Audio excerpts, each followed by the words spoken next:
Welcome to the Rural Dispatch, the podcast delivering stories from rural America. I'm your host, Allie Behrens. Headquartered in rural Iowa, I help run a nationwide livestock transportation company, and I'm here to bring you stories from the people who help shape this industry and our rural communities. Whether you're a trucker, livestock producer, or rural entrepreneur, this show is for you.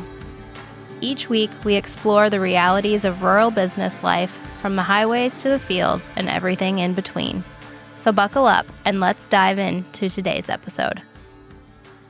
Welcome to the Rural Dispatch, Natalia. Thank you for inviting me. So you're the founder of Trucking Safety, and I'm not going to get into the details. I'll let you explain that because you're the expert. But you also just wrote a book too. Yes, I did. Exciting. Okay, so we'll get into all of that, but why don't you give us a little background, how you got into the trucking industry, what you do, all of the fun stuff. Yes, so I got into trucking industry, now I think it's about 13 years ago. And I started like many people in the trucking industry. I started with my family. So my brothers, they opened a trucking company. It's the usual story. I meet so many people like me. Somebody opens a trucking company and then the spouse joins, or the brothers, sisters, and that's kind of what we had. So two of my brothers, they opened a trucking company, and I joined a few months after they opened. They needed help with dispatch, so I did dispatching. That was my first job. I did not know anything about the trucking industry, never planned to be in the trucking industry. I don't think anyone plans to be in the trucking industry. Right. It just sucks you in, and then you find yourself 13 years later, you're in the trucking industry. And that's kind of what happened to me. So I started as a dispatcher. We had a few company drivers. We had a few own and operators. So the usual story. As everyone is starting in the industry, you have to kind of do everything to survive. And that's what we did. And eventually, how I got into safety is I wanted to organize all the paperwork. So back then, we were working in our home office, and we just had piles and piles of receipts, bill of ladings, weight tickets, and just like all sorts of things. It wasn't as digital as it is nowadays.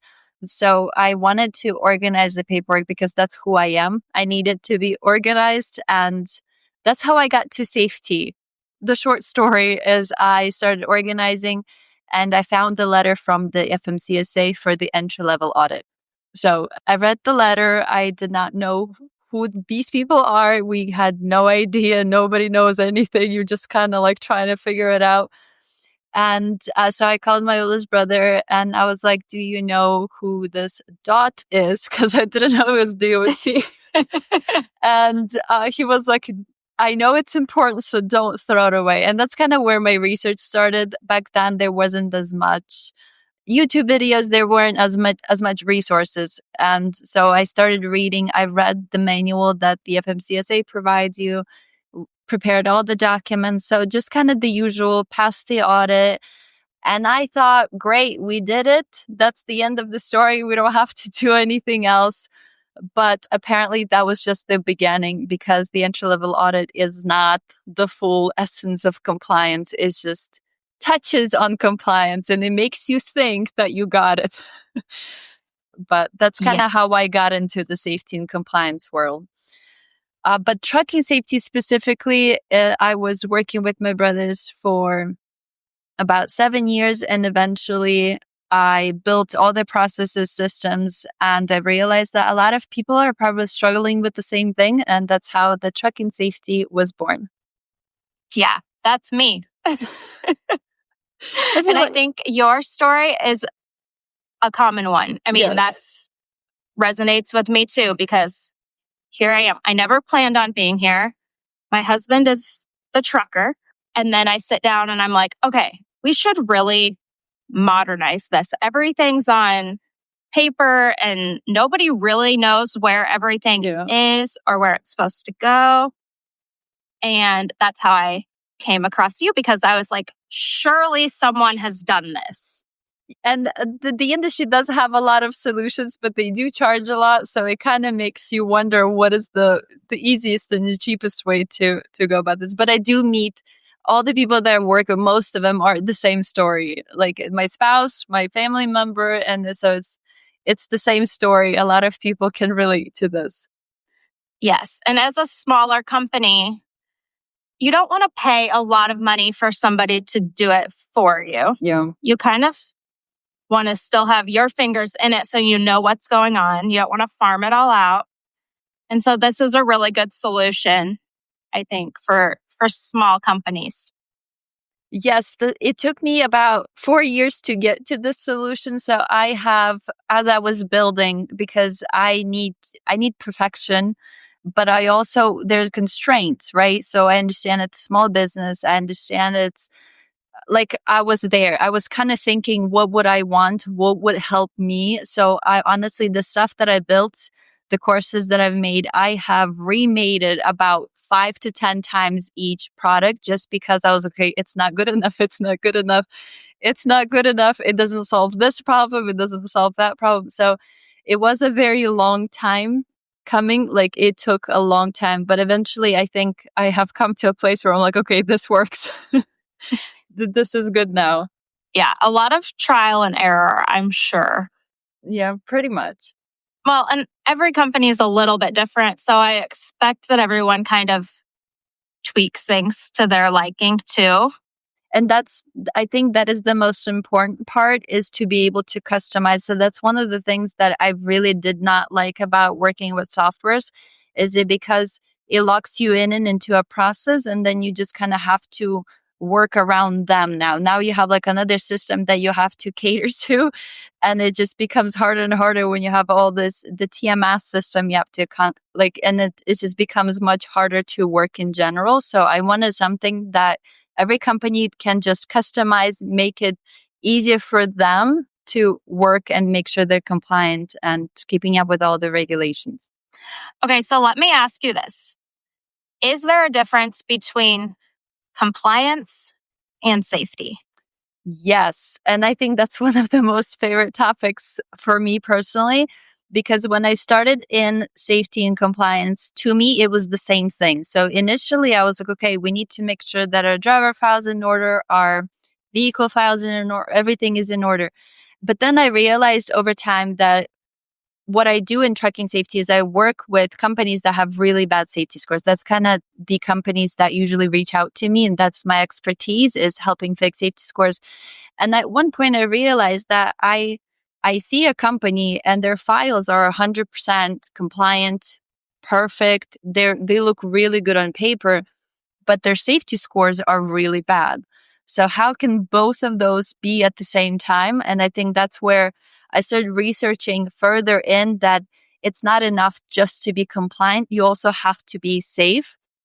So compliance is more task oriented. You have these tasks that you have to do. You have these regulations that you have to be compliant with, but safety is more a people management. So what actually happens on the road, that is safety. So your safety scores, they show what happens on the road, not necessarily what you have on paper. Yes, both are important, but they're very different and we have to manage them differently. And I think once I realized that, it took me also many years to get to this point because my mind just couldn't understand it. But once I understood that there is a difference, once you can see it, you're able to manage it. But when it's all kind of mixed together, you kind of have no idea what you're managing, and it's hard to see what to fix, where the problem is. And so I think that is the biggest difference that needs to be understood in the trucking industry, and then you're able to manage it from there. That's a really good point because, well, for us, we're kind of the opposite. Like our safety score is really good, but the organization in the office is not so great. And that's a good problem to have, honestly, because it's so much easier to fix compliance than it is to fix safety. It's just so much easier. So I'm happy for you. That's your problem because that's a very easy problem. That makes me feel a little better.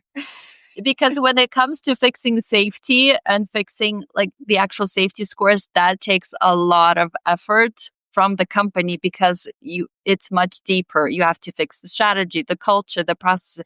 But if it's just compliance, you just need to organize it and you're good to go. Like it's not as a big of a problem.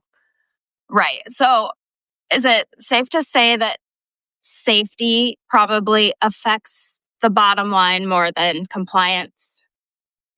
I think it's both because you can get fined very well if you're non-compliant. But usually the audits and compliance reviews, they're triggered by your safety scores.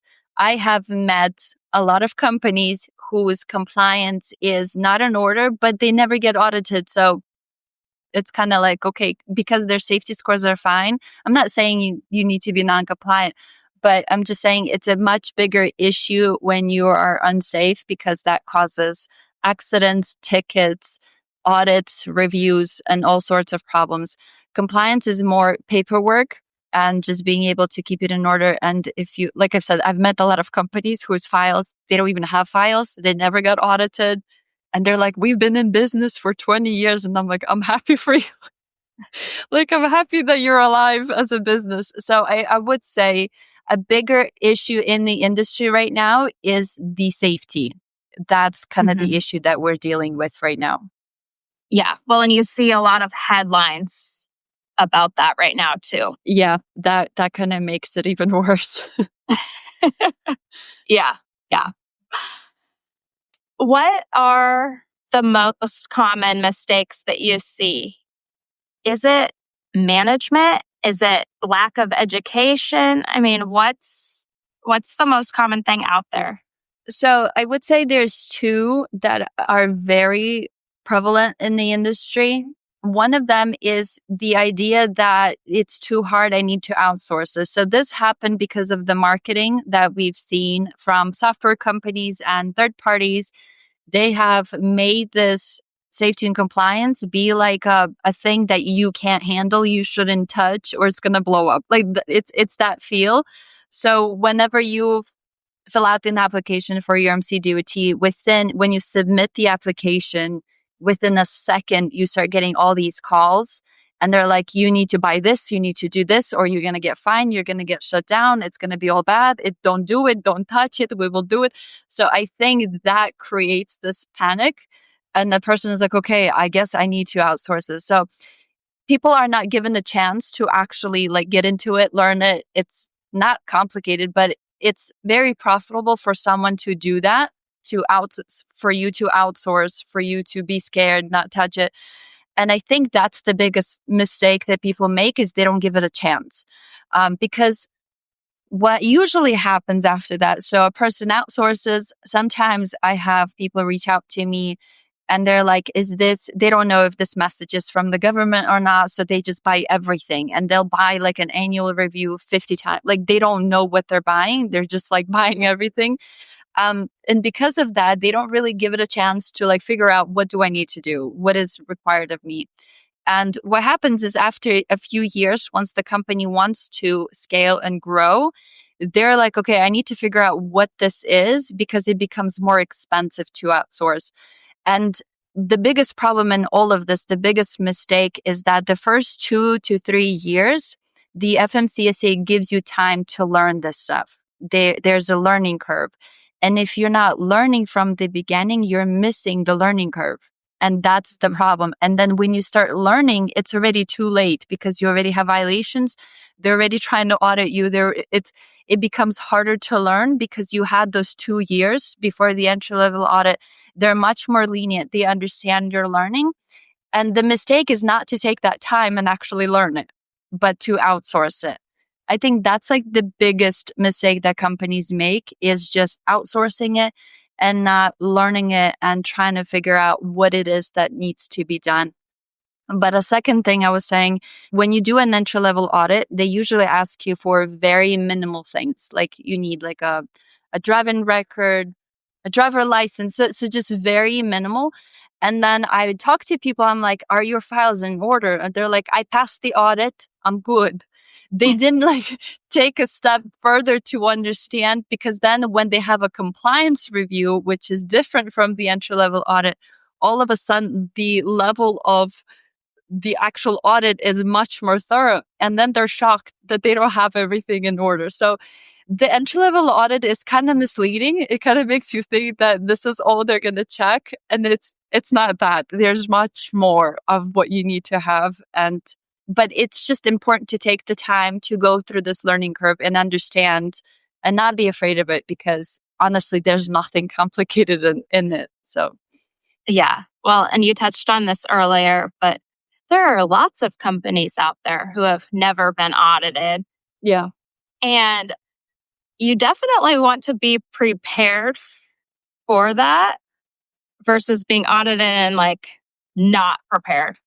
That's 100% accurate. Just because most of the things that they audit you for, there has to be a timestamp. So the drug test has a timestamp. The MVR, so the clearinghouse, it has to be done. There has to be a timestamp. So you can't really prepare for it once an audit comes. It's either have it or you don't. So, and I think that's the biggest reason why I've created the DOT compliance course. I don't know if you've seen it or not, but it just step by step shows every little part that you need to know, when it needs to be done. Is it what comes first, this or this? And so the sequence of it has to be done properly for you to be compliant. Yes. So I have your DOT compliance toolkit. Okay. Which is wonderful. Oh, yay. It's things that we already had, but I've noticed as I go through and update and move things over and into a spreadsheet, it just makes everything flow. Yeah. And it's like, oh, yeah, check, check, check, which is really nice. Just to note and confirm that, yes, I've got what I need. The reason why it's like that is because I always had the biggest problem when I was managing safety and compliance. It's always this thing where it's like, did I do everything? Do I have everything? It's a constant thought. Did I forget something? Did I forget to do this for this file? Was I supposed to do? It's this constant thought that you forgot something. So it's very important. My mind thinks in the process way, like there has to be a process. And the process allows you to be confident that you got everything done without you having to think about it. That's the key. Yes. Like if it's organized, if you just follow your process, you don't have to turn on your mind at 100% capacity for you to figure out, am I doing everything right? And that's why I think processes are so important part of the compliance and safety, because if we could just organize it, we don't have to think about it. We just do the job and we don't have to use our mind capacity on tasks that can be automated. Well, and to your point, I feel like a lot of times having this stuff in place makes it easy to pull in that other person and here, follow this and make sure it gets done. Yes, much easier. Okay, you mentioned the course. Can you give an overview of all the things that you offer? Yes, so it pretty much is built as a process. So everything is a process in my head. So the first product that I have is the Checking Forms bundle. So the bundle has all of the forms. I think at this moment we have about 40 forms in there. I think it's over 400 pages. So it's very thorough. All the forms that you might need, you don't necessarily need them, but if you ever come into a situation where it's going to be there. And it starts with the master checklist. So that's I think that's where I wanted to start. It has the master checklist and that allows you, it has over 100 tasks, and that allows you just to go through everything and make sure that you have everything. It's a checklist, not just FMCSA regulations, but also the state regulations, the permits, all the things that have to be around, like opening your secretary with the Secretary of State, your company, articles of organization or corporation. It has extra things because you're managing a business. It's not just the FMCSA. So that allows you, the forms bundle just allows you to have all the paperwork. The second step is the DOT compliance toolkit. That was built to provide all the tools without, if you already know the regulations, you just need help organizing. the toolkit is there. So it has the forms bundle. It has the spreadsheet that I like so very much. I've now built it in Google Sheets, 2 Excel versions, depending on what you have. So it's for everyone.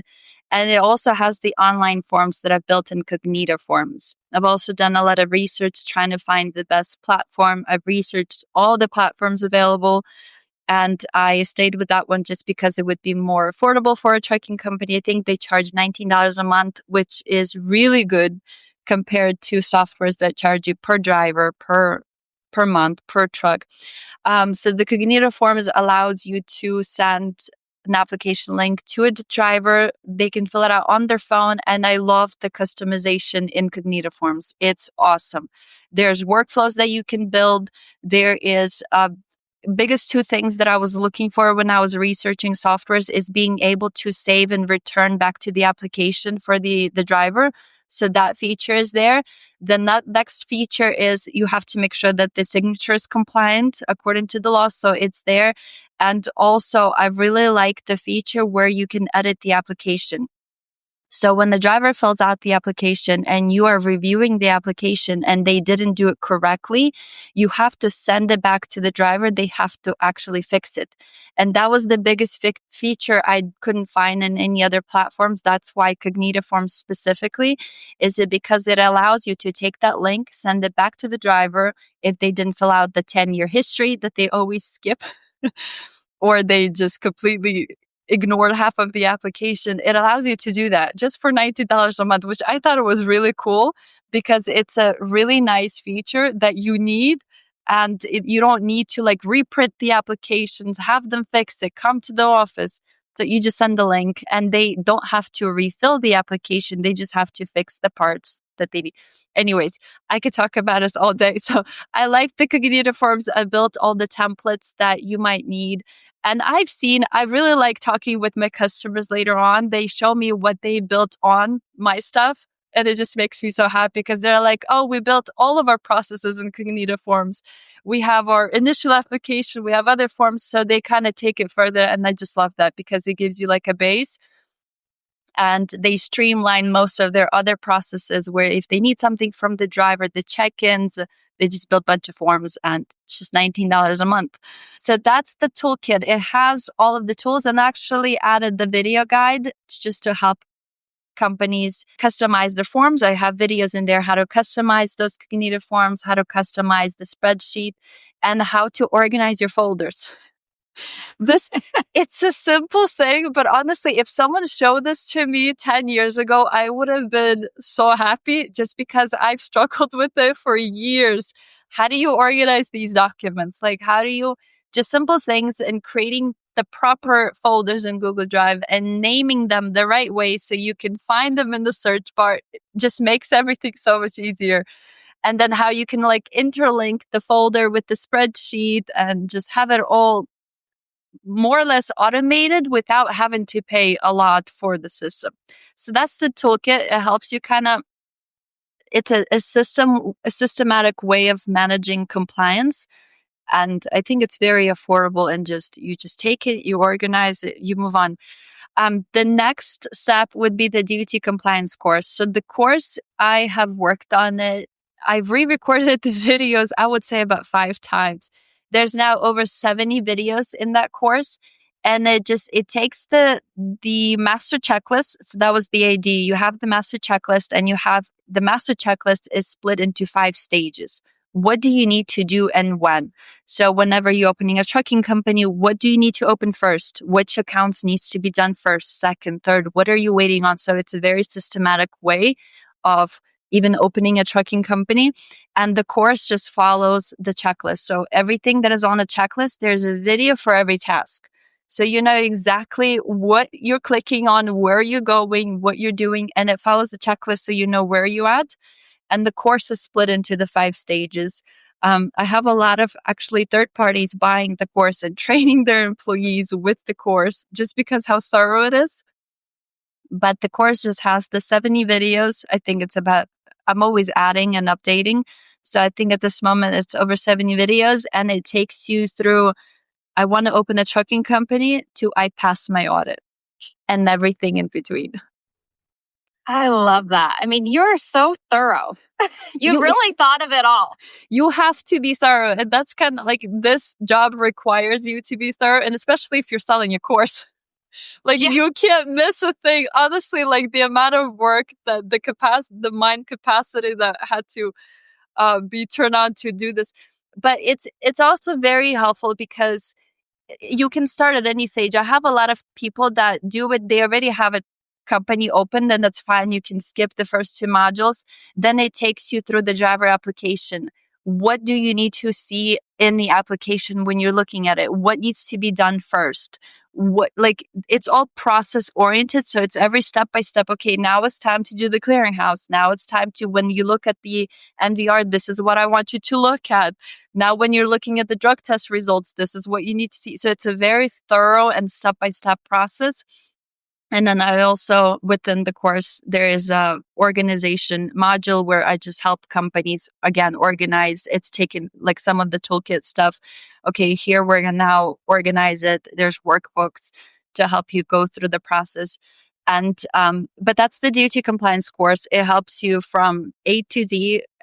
I call it like once you go through the course, your compliance is in order. Like if you just follow step by step, you won't have any issues, because in the last module, I help you organize it. So then you know what you need to maintain it, because once it's organized, once you have a process, now it's just time to maintain. And it's not hard. There's like 4 things you have to do for a driver file to be compliant.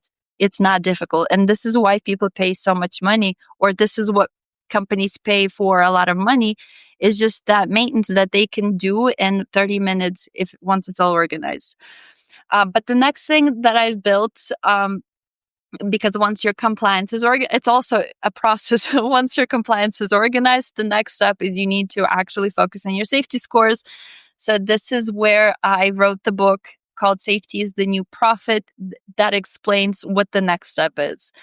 And then the next step after the book would be the DataQ and the Safety Scores course that I published a few months ago now. And that explains the safety scores more in detail, more technical. It goes a little bit deeper than what the book, because the book gives you like what you need to know as the owner. The book, it was written to the owners, but then the course kind of shows you the technical. Okay, here are the formulas. This is what you need to look at. This is how it's calculated. And then I also built the ChatGPT plugin with the FMCA regulations to help write those data queues. So that would be the final product that I released. You've been busy. Very busy. There's a CSA score and then ISS. And that's your actual safety score. Yeah, so usually it just depends on who's looking at the score. So I know that insurance, they look at one metric. The auditors, they look at a different metric. So the metrics that I work with specifically is your CSA scores that you see in your categories. So the safety score in general, you can't really fix it unless you actually look at which category the problem is, and then you fix that specific category. So in my book, I explain, whenever you look at the category, I explain to you what the root problem is for each category, because it's different. It has different formulas, and it's triggered by a different thing within the company. So that's kind of the explanation of safety scores. I look at safety scores not, okay, so you can look at a safety scores as a score I need to fix. Okay, here is the score I need to lower it. What can I do? I don't look at it that way, because that's just a reflection of your internal operations. So the score is not what needs to be fixed. Your internal operations is what needs to be fixed. And that's kind of why it's important not just to, okay, we need to get more inspections to work with the formula, or we need to data queue this one. No, you have to look at, okay, what is the root problem? And what can I do to fix that root? And that's kind of what I explain in the book in very detail. I've been consulting companies for all these years, and I've worked with some of the worst companies, like absolutely horrible safety scores. And I have done a lot of research, and I've tested different methods on fixing the safety scores. And I can now say, okay, this category is triggered by culture, or this category is you need to fix your processes, or this category, your strategy is flawed, or so based on each category has a different root problem. And so you need to look at what the problem is, not the category. I mean, not trying to fix it separate from the root problem. Okay. That makes sense. Yeah. And that's kind of like, once you understand what the root problem is, it's manageable. You can actually fix the problem. But like you said, your safety scores are good. So you must be doing everything right. But a lot of companies, they do struggle with that. And that is the biggest problem, that they can't fix it, because once your safety scores are high, it's really hard to get out of the cycle. Because what happens is, so your safety scores, you get a bunch of violations, right? When your safety score starts increasing, your trucks now get prioritized for roadside inspections. Because you're not actually fixing the problem, the root problem, you get more violations because you never actually fix the problem. So these increased roadside inspections bring you even more violations. So what then happens is your safety scores goes even higher. And eventually, when it comes to renew your insurance, now your insurance increases. I worked with one company. Once we were able to fix their safety scores, their insurance decreased by 30% the first year. So it becomes much more expensive to operate. All the profit margins that you were supposed to keep, you're now paying it out to the insurance company. And now you're unable to maintain your vehicles because you don't have enough finances to fix your trucks. That creates a bigger problem because now your insurance is high, your trucks keep breaking down, and you start getting even more violations. Then what happens is now you have this cycle you can't get out, because for you to get out, you need more finances. But you don't have finances because now brokers that don't work with high risk carriers, they don't want to give you loads. So now you have to work with brokers that pay cheap. Now you are pretty much killing your company on both sides, on the profit and the revenue. Your expenses are high, your revenue is low. And usually at this point, this is where the good drivers start leaving the company, because you keep having issues. You can't load them. There's not enough loads for them. Their trucks keep breaking down. And this cycle is really hard to break, because now you can't fix it. It's a really big problem for companies, and this kind of where we were. That's why I started studying safety scores. Is my brother's company. This is where we found ourselves at one point. We're like, okay, we need to do something because we're not making any money. The trucks keep breaking down. All the drivers left. Only the ones that don't care stayed, and then they're making it all worse. So that's kind of where I'm coming from, and why safety scores are such a big deal, because safety scores determines how much money you're going to make. It determines your revenue, it determines your expenses, and it determines your profit margins. And a lot of companies just don't see the connection. And that's why the book is specifically written to the owners. It's not written on how to do driver files or how to do, I don't know, IFTA. That's not what it's about. It's specifically from the strategic perspective, from the business perspective. What does the owner need to understand about safety scores, and what they have to be the ones implementing change and improving safety for them to be profitable. That's the key. It's not just to be compliant. The goal is to be profitable. That's why you open the business. And I just recommend anyone who sees any types of violations on the safety scores, don't wait until it becomes really hard. Start now, because it's just funny. I work with companies all the time where it's like, we're having a call and I'm like explaining it, right? But they're not getting me. And then 2 years later, they're like, oh my goodness, it's all so bad now. And I'm like, weren't I just explaining it to you? But it's like, unless you can experience it, people don't believe it, but then once they experience it, they're like, oh my goodness, I wish I'd done it earlier. Because again, once you have like one violation, two violation, you should already start working on it. If you have a violation on your safety scores, you have a problem.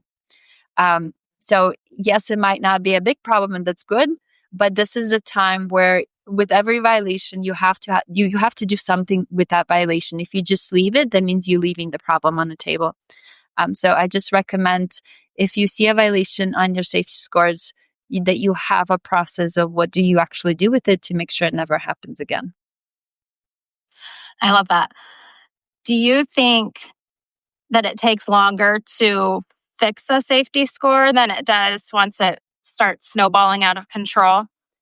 Very much. It's really hard to get out of that cycle. So it took us 2 years to get out of the cycle. Like fully we were committed, and it was really difficult. We weren't making any money. So it obviously is much easier because your insurance is low, you have the profits, you have the money to be able to implement change. It's really hard to implement change when everybody's broke in the company. Like that's the hardest thing to do, because you're like trying to implement change and everybody's like, no, we don't have any money. So it's just a matter of, what do you want to invest in? Do you want to invest into implementing change today, or do you want to deal with problems tomorrow? So I think it's just, everybody just gets to choose what they want to deal with. But a lot of people, once they read the book and understand the concept, it's really not hard. It's just how it's tied together. Once you kind of see how it all interconnects, then you're like, okay, this is what I need to do. If I have these issues, this is what I need to do. And then once you're able to kind of understand the concept, it's really easy to do it today. You just make it make so much sense. You make it sound easy. Now it's easy. Honestly, I wanted to quit this so many times. And the reason is because when I was coaching these clients, this is kind of where all of my practice happened. I would work with the company, and I write a lot of, it's like a story book more than just like the textbook. I share it as part of the story that I went through working with each client. So it was so disappointing because you're trying to like implement change, and you do implement it, but it doesn't do anything. So you're like, okay, wait a minute, that was not the full formula. Okay, what else is missing? And then you're just back again and just, okay, what is missing? Where is it? And eventually I found the 3 main things, which is your strategy, your culture, and your processes. And I kind of break it down, how it all affects and interconnects. But it was a process of how I got there. So I would like work with different companies, and I would read like their personality, study their personality. What is it? How does it affect? What are they doing? What are they saying? So once you can able to do that, then it's, now that I understand, and now it's easy. Yeah. But the process getting there, it's kind of, it was melting my brain. It's just like, I told my husband, I was like, don't talk to me. My brain is melted. I have no brain capacity left. But now it's, I'm able to help more because the book is there and people can just kind of understand what I'm saying as the full picture. I truly believe that everyone who enters the industry should read the book, and it will save them so much headache and misunderstanding and just expectations, to have proper expectations even for what you're getting into.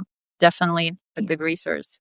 And it's a very easy read. So my husband read it, and he's not in the trucking industry, and he very much enjoyed it, which was a huge compliment, just because he's not impressed with the processes and the all that.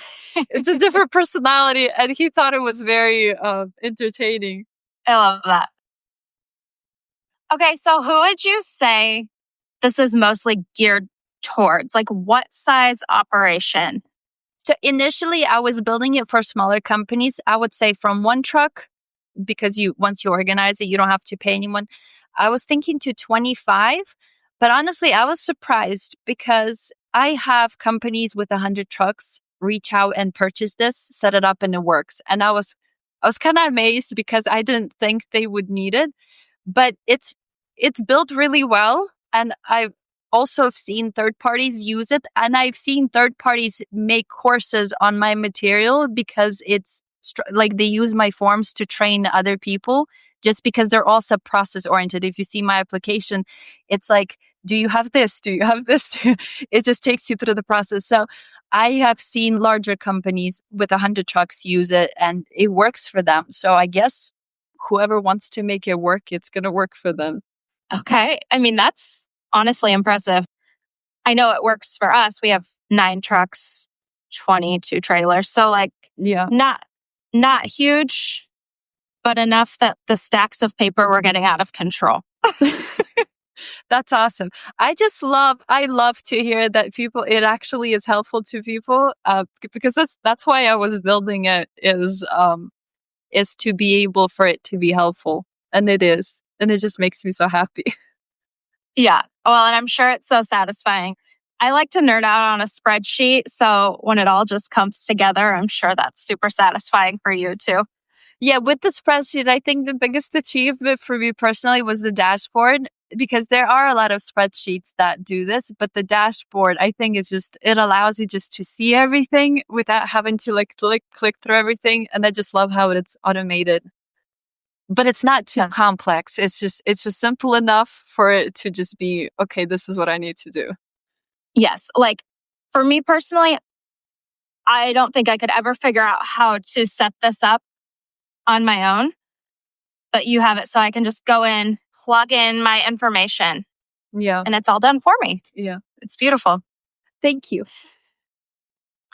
Okay, so if someone's sitting here listening to this and they're like, oh, I don't have a process, like I should look into this. What's like the top 3 things they should go do today? Probably just purchase one of my tools and it will help. I mean, I think the biggest thing is just I like Google Drive. I know a lot of people, I mean, some use, what is the Outlook version of, is it OneDrive? Yes, OneDrive. But organize everything in the cloud storage. It just makes life so much easier. Create those folders and have a spreadsheet, and that's it. There's nothing more to it. And I've seen companies just organizing it, and it solves half their problems. So creating these folders, just dragging those files. Number 1, rename your files. Just rename your files. So I have a policy where it's like driver's first name _ last name _ date when it needs. So like there's a name. So for example, it would be John Smith _ driver application. And then if the driver left the company, then I add the date of termination in the name as well. So then I don't even have to open the document. So it's like simple stuff like that makes your life so much easier, because you can then just search the name. You don't have to click through your folders to find something. Honestly, just rename your documents. Not Untitled 1, Untitled 2, Untitled 55, just because like we're too lazy just to adjust the name, and that will help. But within the toolkit and the course, I show how to name those folders so you can keep track of like, okay, here are the driver files, the background checks, just organizing that makes life so much easier. Yes, 100%.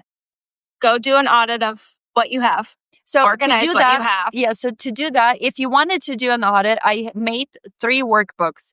Took me a long time to make them, but pretty much what it does, it step by step, it's a self-audit workbook. You just open it, and then as you're doing the workbooks, it's asking you, okay, what is the login and password to this account? Do you know where it is? Do you know who has it? So it allows you to just get it all together, because there's so many logins, there's so many passwords, there's so many accounts. And a lot of times someone else opened the account and the third party, and you have no idea where it is, who has it. So that's like number 1 step, is just get all the information together. And that's why I created the workbooks, to help you just kind of go through the process. Okay, we're going to worry about this account. Go find it. This is what it does. Put the login and password into the spreadsheet. Next. And it's just, I've worked with so many companies. I know what people struggle with. And honestly, it's the simple things. It's just being able to organize your logins and passwords into the spreadsheet. You see, there's a page for that. Just because it's a big problem. People don't know where they need to log in. They don't know what link to go to. Just because someone else was doing it. They it was in the company I work with my brother. So he hired some lady from California that opened some of the accounts. And then someone else opened the other accounts. And nobody knew what the accounts were, where they were. I had no idea they even existed. So it's just being able to gather everything into one pile and be like, okay, this is what I have or don't have. And if you're doing that self-audit, you'll realize, okay, maybe I'm missing an account. So this was kind of funny when I was creating the course. So this was 7 years into my safety management. And I was like, okay, I'm going to create a course with all the things. And once I started researching, like really, because once you record a course, it has to be accurate. You can't just kind of know it, right? So it took me about a year or 2 years to research all the, like really research the stuff. And I found out like so many things I was doing wrong. And it was kind of crazy because I was managing safety for 7 years, but you never actually have the time to sit down and research. You have to do the work. You're not going to spend your time trying to figure out that you need to do an MVR after the medical was renewed, like stuff like that. You kind of have no idea because it's not part of the entry level audit, and it's not. Yeah. So then eventually I was like, oh, okay. So that's kind of why I created the course, and I suggest even people who have been managing safety for a while, and people do take it, and then they realize, okay, I was doing this wrong because somebody else taught them wrong, and then. Because I was taught wrong.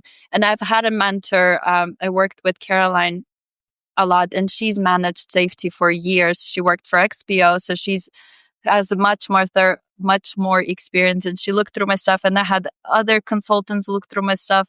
I've had a lot of people audit me just so I know I know what I'm doing, and that's kind of. I suggest everyone does that at least once. Just sit down and figure out what do I have and what I don't have, but I should have. Well, and I think you're so right. So much of what we do is reactive. Like we're not proactively figuring out like, oh, this is the right way to do this. It's like something happens and we're like, oh, I was doing that wrong. Yeah. Let's fix that. Yeah. And that's I found myself in that position. And then I'm calling the company because I left my brother, and then I'm like, you guys need to fix this. I just found out this was wrong. And then, at one point I didn't know, this was kind of crazy. New Mexico weight distance tax. So I didn't know that you were supposed to buy the certificates every year. And then, so what we did, we did the certificate. So we paid the quarterly tax and we paid at the weight station. So we did double just because we had no idea because somebody else set up the account. I just kind of followed the process. I followed somebody else's process. I never sat down and, okay, what do I need to do? So then I called them 7 years later. I was like, y'all need to fix this. Yeah, because that's the kind of thing they're not going to, even if they caught it, they're not going to be like, oh, hey, you paid us twice. Yeah. Here's your money back. Yeah, no, they're not going to do like, that. That's just an added expense. Okay, so where is the best place to go for people to find these resources? It's truckingsafety.com, and it's Trucking Safety on every platform. So it's very easy to remember, just Trucking Safety. Instagram, I have all the links on my website. The book, you can find it on Amazon. Okay. So that would be the easiest way probably to get the book. Okay. And I'll drop all those links in our show notes too. So just if you're listening, scroll down, click the links, and it's easy as that.